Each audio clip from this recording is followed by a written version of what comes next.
Have you ever felt that no matter how hard you try, you keep circling back to the same patterns?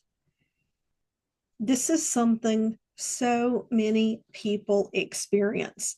They will do therapy, they do mindset work, they do coaching programs, and they will get some shifts and changes around things like procrastination or self worth. And then they will be sailing through life and something comes up that is emotional. I'm going to use the word triggering, but sometimes they don't even recognize it in the moment. And the next thing you know, they're back in that same repeating pattern and they thought they had handled it. But what I want you to know is that today I'm going to be talking about what actually does create that lasting change and the reason it's not your fault. You end up in that repeating pattern.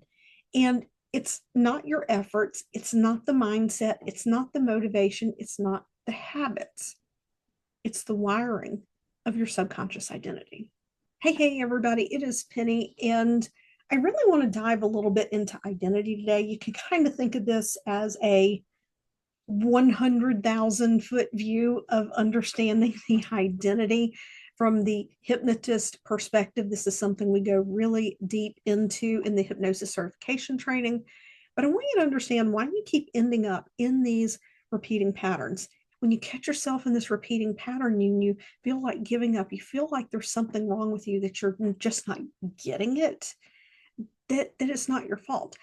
Because our identity is formed by beliefs, emotional imprinting, and let's just say it, indoctrination that begins from the moment that we're born. We begin to form a record of emotional imprints of our sensory perceptions and what is linked to feelings of safety and security, or perceptions that our needs aren't being met. Because when you're a baby, when you're a toddler, that's what it comes down to. I'm either safe, secure, and everything's good, or my needs aren't being met. Now, that creates emotional imprints. But as we continue to go through life and we start to build actual explicit memories, we perceive the things that are happening around us. And if you're listening to this, you're an adult. And if you don't have children, you've been around kids and you know how kids make everything about them. They're egocentric. I had to take human growth and development as a nurse. Children who are very small, everything is egocentric because their reality is the only reality they know. They compare everything to them. Their brain doesn't know how to do anything any different. Someone had been talking about people pleasing, and I forget the other behavior, but people pleasing stood out at me. And they were talking about this comes from trauma, from only receiving love by jumping through hoops for the parents. And that's not true. They said it's always tied to this. Love and acceptance only comes through jumping through hoops and doing what other people want. I know this because I've had more than one client, but this one in particular, that the initial imprinting of this feeling that I have to do something to make this right was when they had an experience of, or they witnessed their mother having a negative emotional experience, and their little brain associated mom being happy with being safe and secure.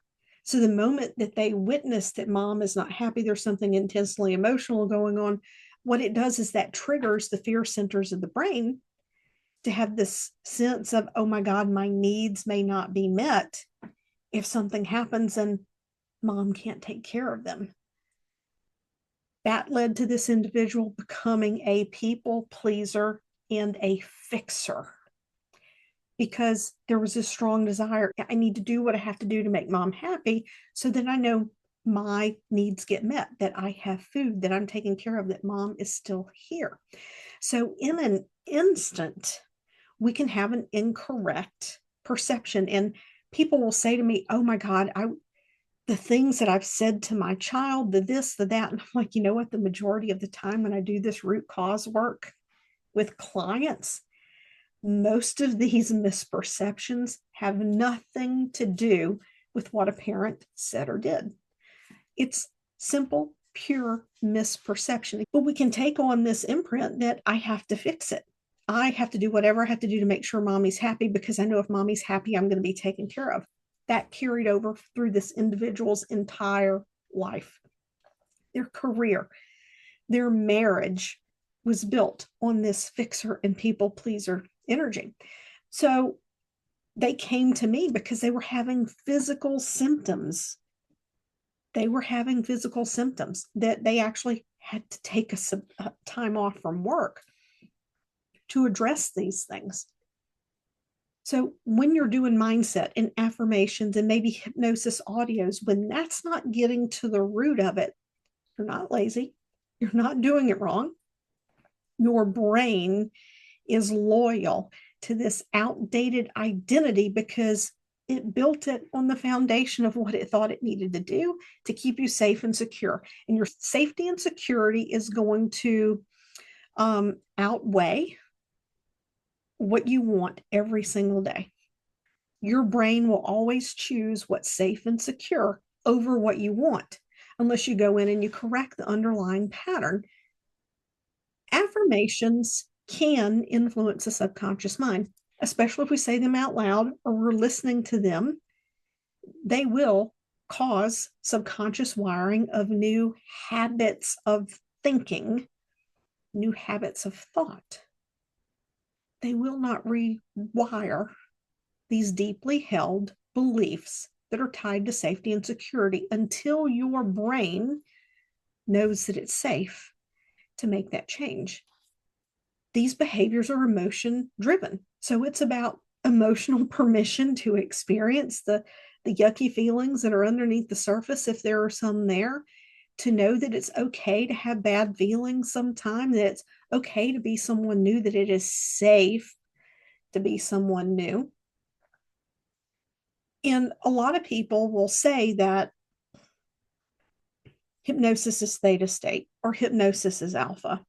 Hypnosis is a state of focused attention, and people through research have been noted to be in alpha, theta, or even gamma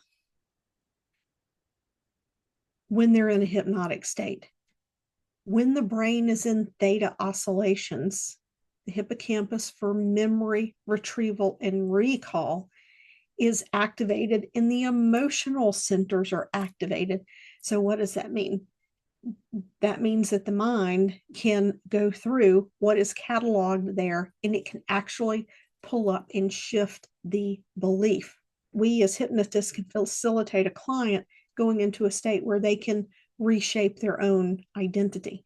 In the work that I do, I facilitate and guide a client to their own insights and shifts in beliefs. I don't tell them what to believe because the brain is going to be more receptive to what they're telling themselves. And this is why hypnosis is about alignment and not force. We're not forcing change. We're creating a state where the mind can choose. Once the client has decided they're ready to change, the mind can choose a new way of thinking and being. And that's why the shifts start from the inside out. Now, lasting change doesn't happen because you want something badly enough. Okay? It's going to happen when the subconscious feels safe being someone new. We are emotion driven beings. And this is why the initial hypnosis certification that I took back in 2013, it was filled with different techniques. It was filled with different scripts, but there was nothing that taught me how to handle emotion-driven behaviors. And that was what most of my people came to me for, because while hypnosis is becoming mainstream and it is about to explode in demand over the next decade, we're going to see the demand for hypnosis explode. The data is there that it's going to happen. That's not just me saying that.